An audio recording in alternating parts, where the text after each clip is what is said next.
Hey guys, welcome. It's Matt here, and today we have a special tier list for you guys. It's a Gods tier list. After the update with the Gods, after testing the meta thoroughly with Bishop games, Rook games, and even Queen games, we have concluded and come up with a tier list for you guys. Currently, the tier list is going to be broken down into rounds and unit cost to give you guys the most insightful and most informative picture of what to use and the best unit to think about during those rounds. And the particular focus for the round 1 to 10 will be 1 to 2 cost units. If you have seen my previous tier list, Anti-Mage and Bounty Hunter being a 2-star unit, if you manage to find them at 2-star, they're still very strong from round 1 to 10. We do not have a mask here because this particular tier list I'm using haven't updated for mask. So Ricky is going to cosplay into a mask for all the tier list.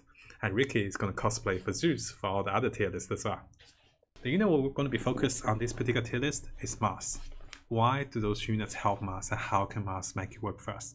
Mars is between S tier and S- tier for his ability to reduce damage from physical attacks. When enemy hits a Mars, he can reduce physical attacks taken.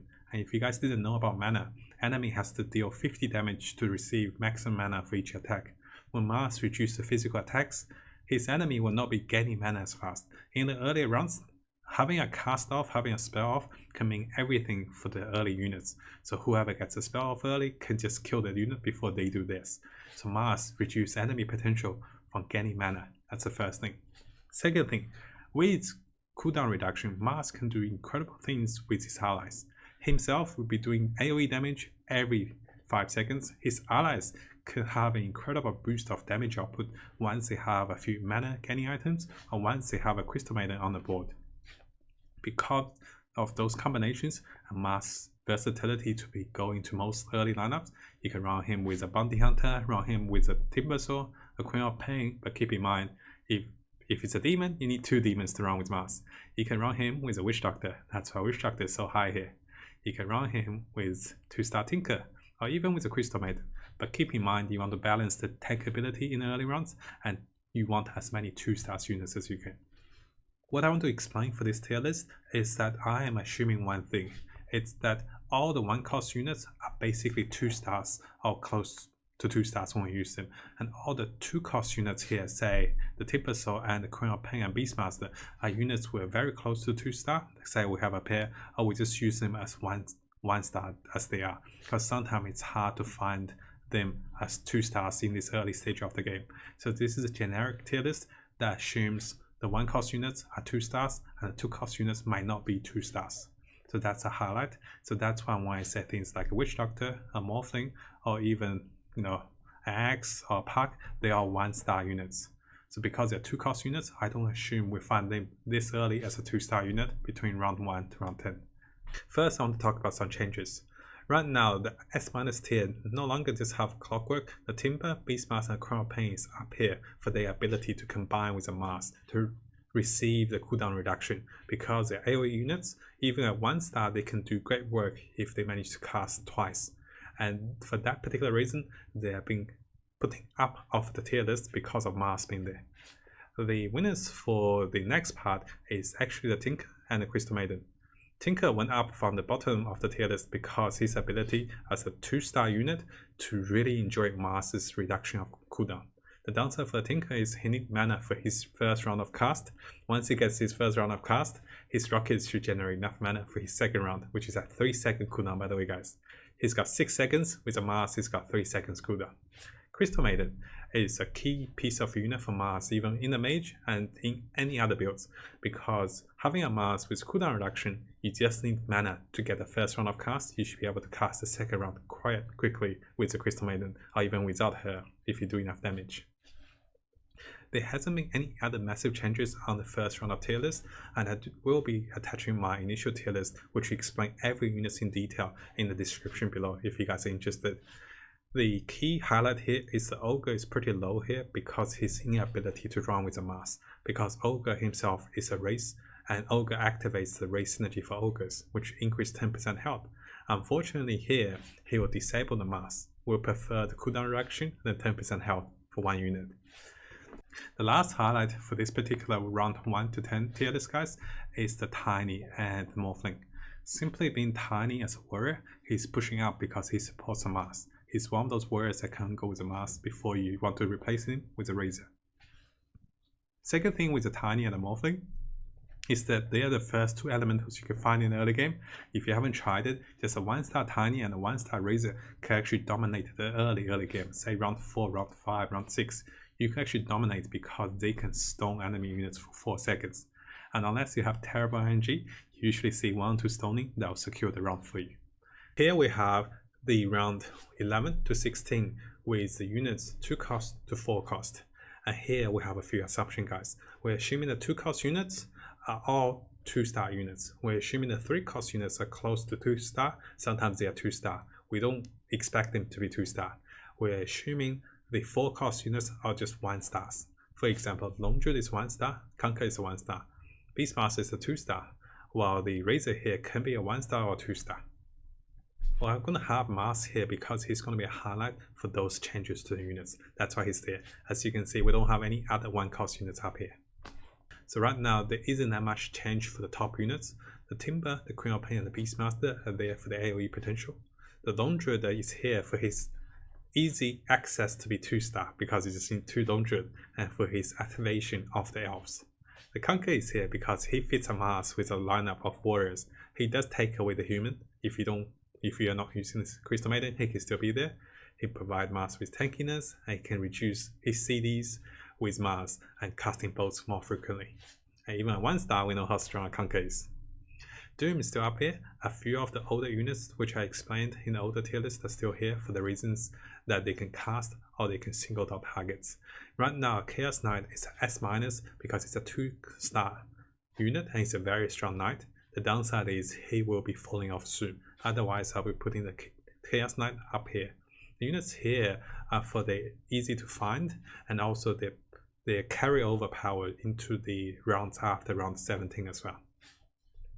So what we're going to look at is a few units that went up on the tier list. Here we have Disruptor, Morphling, and we have the Necromancer, Medusa, Venomancer, Witch Doctor, and Crystal Maiden going up the list simply because they're here because of the ability of Mars.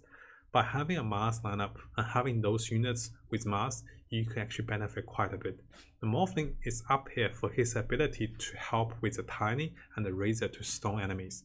You don't need the Mars right away. You can use the traditional units like Elemental Mages or Elemental Assassins to help secure the round from 11 to 16. To touch on why we want to secure the rounds, this is an economy round. In this particular round, you want to be saving. You want to be using the least amount of units and gold. You want to save up enough gold to get to 50 gold. Then with the units you find, you can consider on transitioning, you can consider on leveling up, you can consider on rerolling. So you leave yourself with as much options as you can with those value units you have. Disruptor is here because he can run with the Ox, and Disruptor can also benefit greatly from the Mars Gods lineup when he gets enough mana. And once Disruptor is 2-star, he's a force to be reckoned with. And similarly with Zeus as well. Downside is Dusa is really pushing the Slaughter down because having the Dusa, you can't have the Slaughter with the Warrior for the Mars.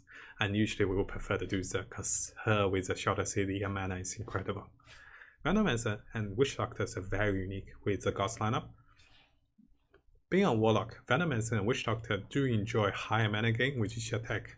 If you guys didn't know, Warlocks, Mages, and Shamans do gain twice as much mana with each auto attack compared to every other unit. And Venomancer and Witch Doctor with anything like a Crown and a Void Stone, they can cast so much faster. You gotta see all the little Venom words, which are Leah and Luke for level 1, level 2 words. Witch Doctor will be bouncing coconuts for days. If he's level 2, he'll bounce 7 coconuts within 5 seconds. And before those coconuts stop bouncing, the next round of coconut comes. And lastly, we have Crystal Maiden, because she will enable everything to be possible with a lower CD. She will enable the mana regeneration. The key is to balance. If you have a Conquer that's 2-star and the Crystal Maiden is 1-star, maybe it's better to have the Conquer there. But later, if you have units like Disruptor, Witch Doctor, or Dusa 2-star, maybe it's better to have the Crystal Maiden here. It's a balance of how much does she bring to the table, knowing that you're going to miss a massive AoE and a massive stun. Over here, nothing has changed much since the previous tier list. Those units are here because they're potential to run a particular lineup, but the downside is they're not high on the tier list because they are focused on units like Elves, knights, or even assassins, or again mages. Unless you run those particular lineup, you won't use those units. Similarly, the Dragon Knight and the Troll are fit in specific lineups, and similar is the Viper and the Puck. If you don't need them for those lineups, you kind of don't need them as a single standalone unit. The key here is to remember this particular round, 11 to 16, is about economy. It's about using the least money you can have to get the most benefits of saving and most benefit of protecting your health or getting a win streak. We had a question on the Terrorblade. Why is it here with S- tier? Because here the assumption is Terrorblade is going to be close to 2-star, or maybe you already have him at 2-star. A 2-star Terrorblade before round 20 is ridiculously strong, and with any item, he will be the powerhouse for most of the games. And he is also a demon hunter, so he can counter the enemy demons. The downside is that he's a single unit, and he doesn't enjoy the mass buff because he doesn't need lower CD. He's just a demon that's smacking away everyone. Terrorblade, if you manage to find him at 2-star between round 11 to 16, very small chance you'll be losing those rounds. You can comfortably save up a fortune. If you find him after round 16 till round 22, he's still incredibly strong. I value him for his potential to be allowing us to win, allowing us to save, for his potential to dominate the rounds even after round 17 till round 22. The question with Mars was that when do we want to find Mars as a 2-star unit? You do want to find him as a 2-star unit as early as you can. If you don't find him as a 2-star after round 10, I feel that we might want to take off Mars, unless there's a crucial lineup that uses Mars.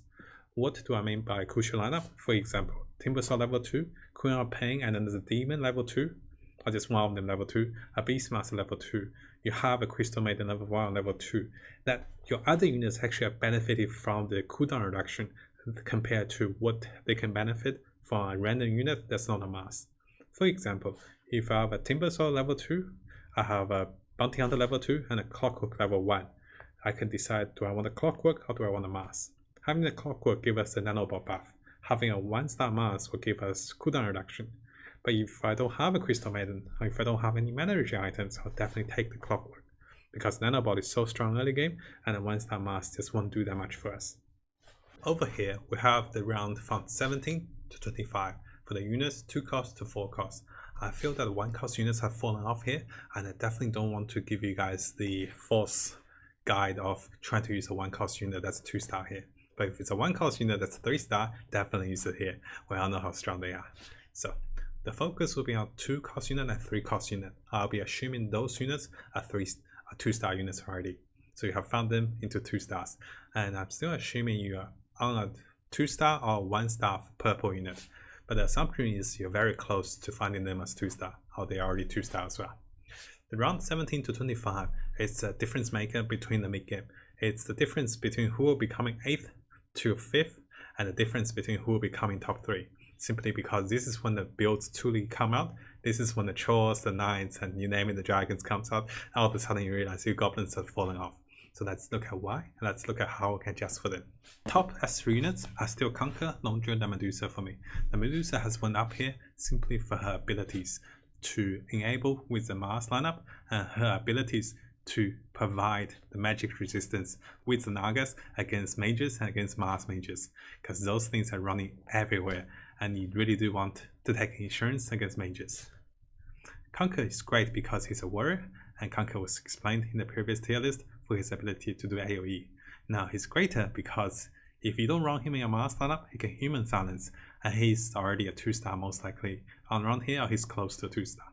Lone Druid is great because he's probably a 2-star for you, and he's probably even close to a 3-star for you. The bear is so much better because Lone Druid himself has so much health, and summoning the bear will counter the mages because the bear does not receive a magic debuff. And not having a magic debuff means the bear can mow down the mages after the initial round of cast. Usually Lone Druid is away, or Lone Druid receive AoE damage for his mana, then he summons the bear mop up the rest for you. Dusa is great for her Naga synergy, and Dusa is great for her controls with a Mars lineup or against a Mars lineup. We do have a Mars here to indicate the Ricky is cosplaying to Mars. We understand that Mars is a 1-cost unit. Here we use Mars as an indicator to how those units run with a Mars lineup. Beastmaster and Disruptor cannot work together with a Mars.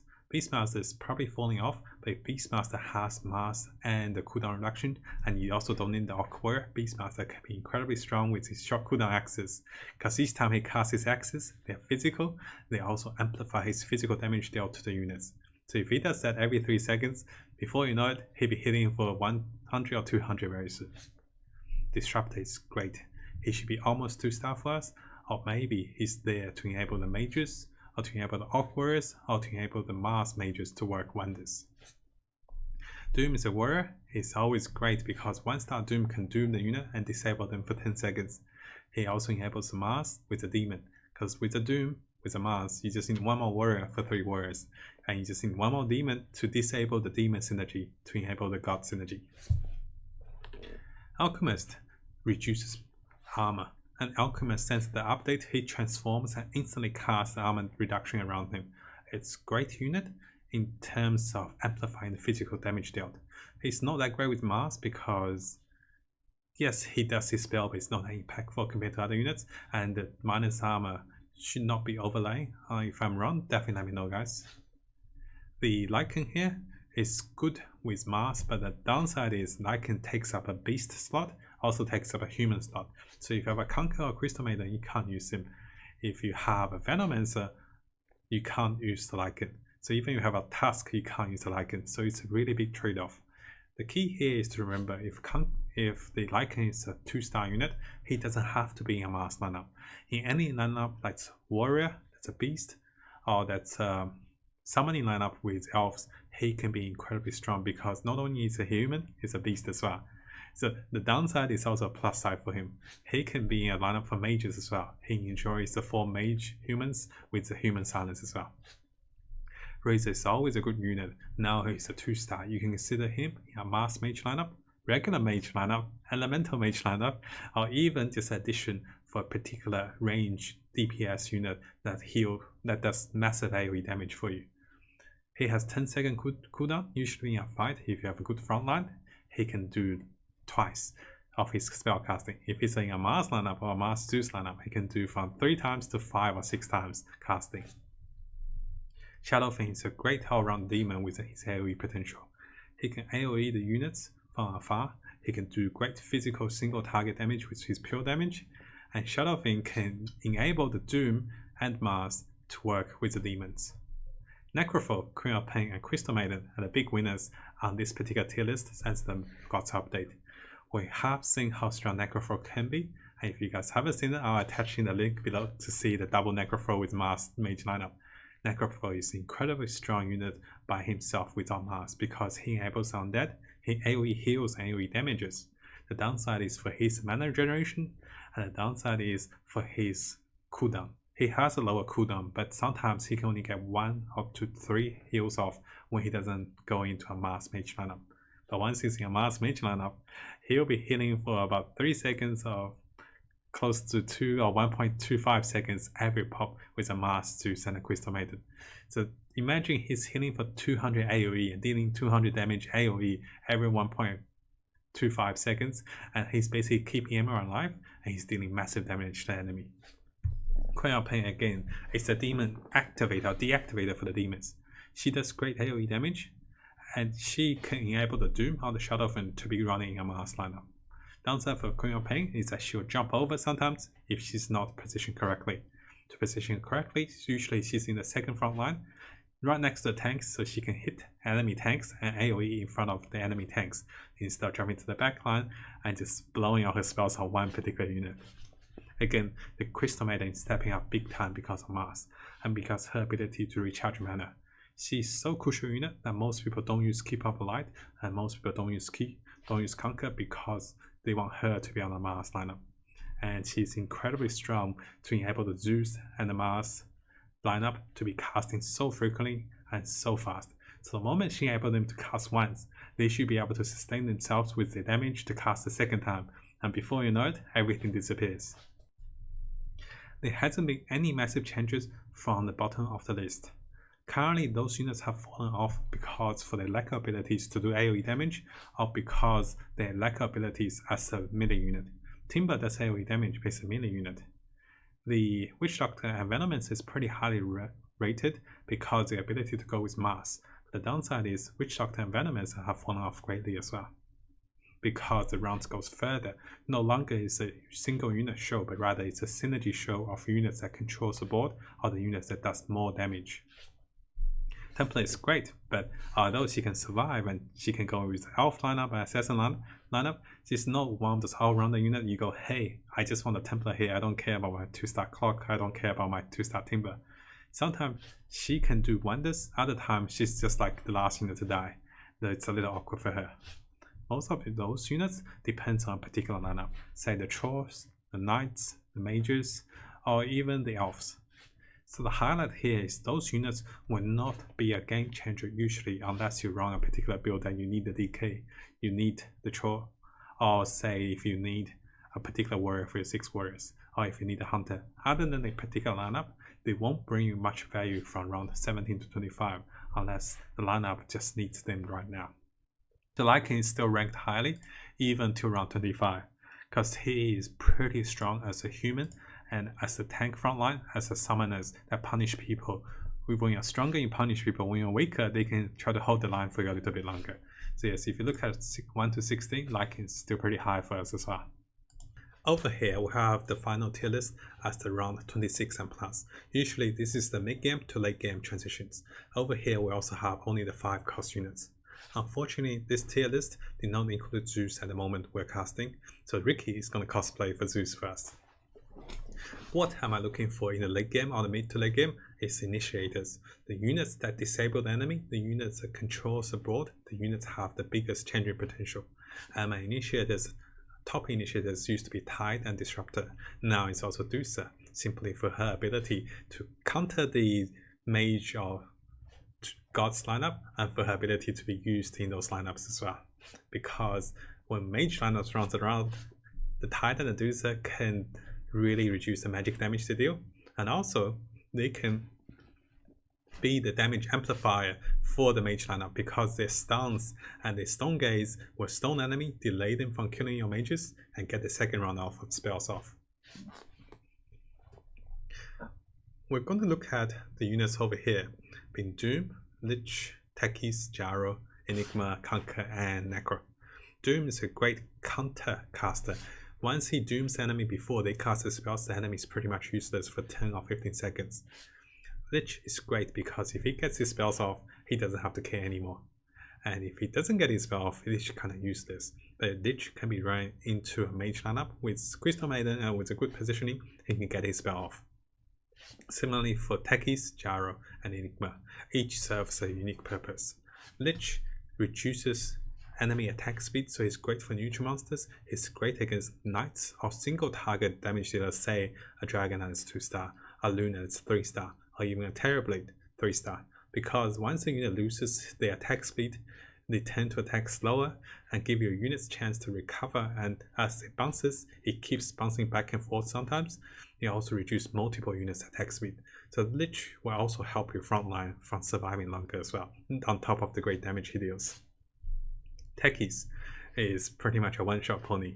If you have anything that amplifies the physical damage dealt, say 2 undead, or say anything that's like that's minus armor item, he can greatly deal a lot of damage in terms of AoE. The downside is mana regen. Techies can be running a goblin lineup, he can run solo with a knight lineup usually, or even any lineup that needs a burst damage. Downside is 1-star Techies is usually going to die in the front line. If he's in the back line, he won't get enough mana to cast things off. That's why he's not on the top of the list, but he's in the middle right here as minus. But once you get a 2-star Techies, you put him in the front line, and kaboom! 1100 AoE damage is incredibly strong. Gyrocopter. We cannot run Gyrocopter with the gods, by the way, because Gyro is a dwarf. A single dwarf will activate a ratio potential that deactivates the gods. But other than that, Gyrocopter is one of those units that's really underrated. Gyro runs well with a Goblin Merc lineup, Gyro goes well with a Mage lineup, Gyro goes well with almost any lineup once he's 2-star. Even at 1-star, a Gyrocopter with 900 health, 90 damage, fastest attack speed in the game 0.9, and 15 armor is incredibly strong. I tend to run Gyro in a corner as assassin bait. He can bait assassins and gain mana from them attacking him. With 15 armor, he probably won't die until he gets 1 cast off, even at level 1. Level 2 Gyro can be incredibly strong. I'll attach a link of a strong Gyro comeback in my Goblin replays for you guys. Enigma here, great against neutral monsters, great with elemental mages, great overall unit for massive AoE pure damage. Enigma is a great counter against units say knights, units say elves that you can't hit them directly. And Enigma is a warlock. Being a warlock means Enigma gain mana twice as fast compared to other legendaries. So Enigma is a great overall unit. And the question is, why is Enigma not on the top of the list? The downside is, although Enigma can cast, one-star Enigma either die in the front line or cast too late in the back line.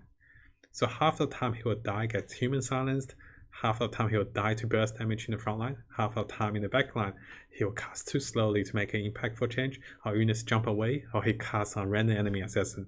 So he's too variable, and he's too hard to make a big challenge compared to a Tide and Medusa, or even a Disruptor, so he's not on top of the list. Conquer, very similar to other controllers or initiators, Conquer can control massive AoE and a good stun. And he's also human for human silence. The downside is the Conquer bolt is 3 seconds delayed after he casts, so it takes 3 seconds for the bolt to arrive to the location. And also Conquer do not or cannot run into a mage and Mars lineup that well, because if you have Conquer, you can't have Crystal Maiden.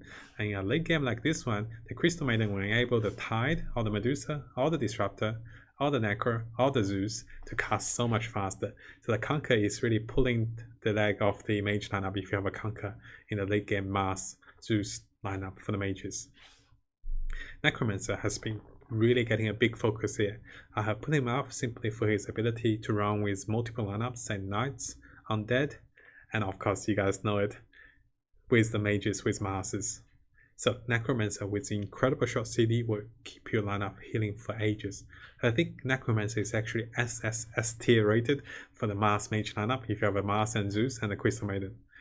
If you have one Necromancer, it feels like your team is so much tankier. If you have two Necromancer that's 2-star, it feels like your team is almost not dying.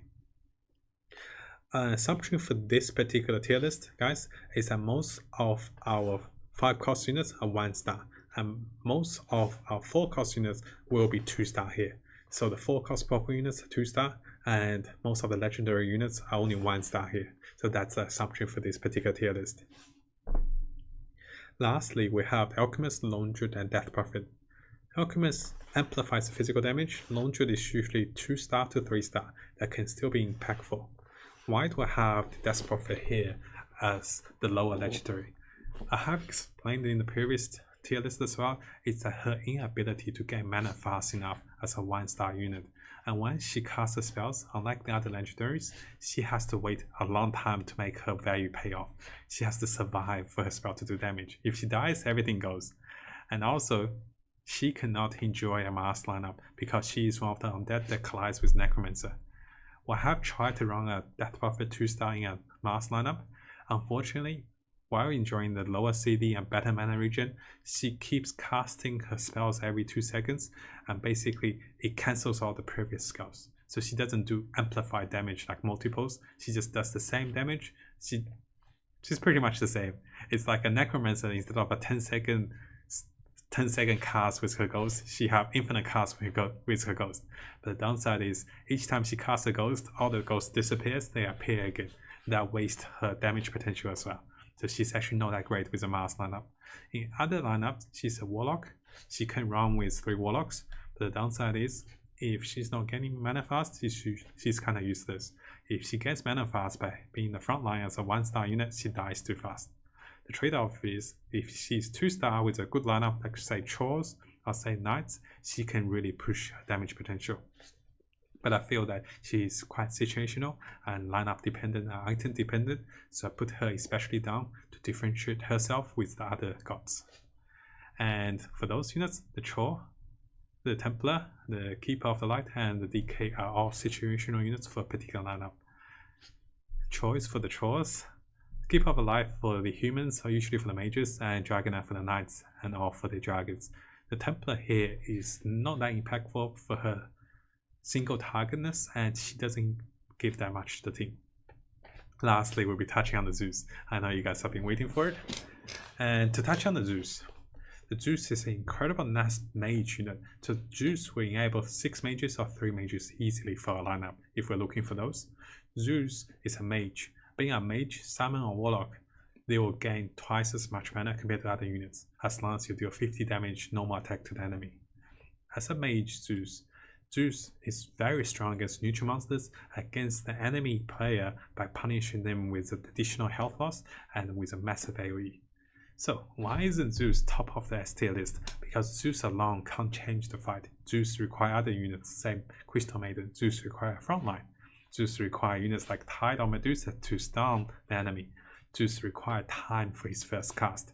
Once he casts his first spell, Zeus can have the mana for the second spell. And being a god, if Zeus is active with a god, he can also cast quite quickly, close to 3 or 4 seconds with the next cast. A little downside with Zeus is he's a bit RNG dependent.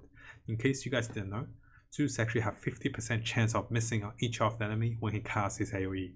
So what that means is when his cast is lining, half of the time enemy don't take damage, half of the time enemy take massive magical damage. So he's a little RNG dependent. The little good thing about that is if you're just hitting his spell on one enemy, you will guarantee he will always land on one enemy. He will not miss. If he casts his spell on 5 enemies and they all misses, the code will guarantee he at least hit one enemy. Now, why is Zeus good? Why is Zeus higher than those units? It's his ability to activate the gods further, to reduce CD, his ability to be a mage, and lastly, his ability to punish other players with health. When Zeus wins a fight on an offensive team, he will deal additional damage towards the enemy health. That additional damage is in proportional to how much enemy's current health is at a percentage to that. If you want to know more for Zeus, please check out my Mars and Zeus guide in the description below. So, to summarize guys, in the early games, we want to find as many 2-star units as we can to have a lead in the early game. This will allow us to start a win streak, allow us to protect health even at the early stage of the game, because health is always important as we go. Between round 11 to 16, those are economy rounds. Most people will be saving. You have a choice of saving with them if you're strong enough, or you can start to push further with your rolling and leveling to capitalize on the fact they won't be stronger because they are saving. You will be getting the win streaks, you'll be getting more gold from winning each round, and maybe protecting more health. But this is a big balance. Do you want to save or do you want to be leveling? We'll be discussing this in a future guide as well. Round 17 to 25 is when people make the difference between who is stronger with builds, who is stronger with the lineup, and who is coming onto the bottom of the leaderboard and who is coming on top of the leaderboard. We can see great comeback potential. We can see great falls with units that are 1-cost units that was carried on for the previous 2 rounds. So say units like Bounty Hunter that's 2-star, units like Clockwork that's 2-star, they'll be falling on round 17 to 25. It is those top units that when you find them to 2-star and when you find multiples of them, give you the greatest comeback potential or great sustain potential between round 17 to 25. And lastly, for the final late game, it's all about the initiators, the counter synergies, say Naga counters mages, or let's say Elementals counters melee warriors. It's those counters and the unit choice and positions that makes you stand out between the top 3. Maybe you be the top 2, maybe you be the top 1. It's about positioning, unit choice, and item choice, and lastly, about the synergies that you run. Thank you so much guys for watching this particular tier list. Let me know in the description below what kind of tier list you guys are looking for the next one. And again, if you guys want to support me further, please share, please like, and please subscribe to the videos. If you guys have time, please say hi on Twitch. And if you guys have Twitch Prime, please sub to Twitch Prime. That'll be helping me so much as well. Thank you so much guys. I'll see you guys on YouTube next time. Take care my friends.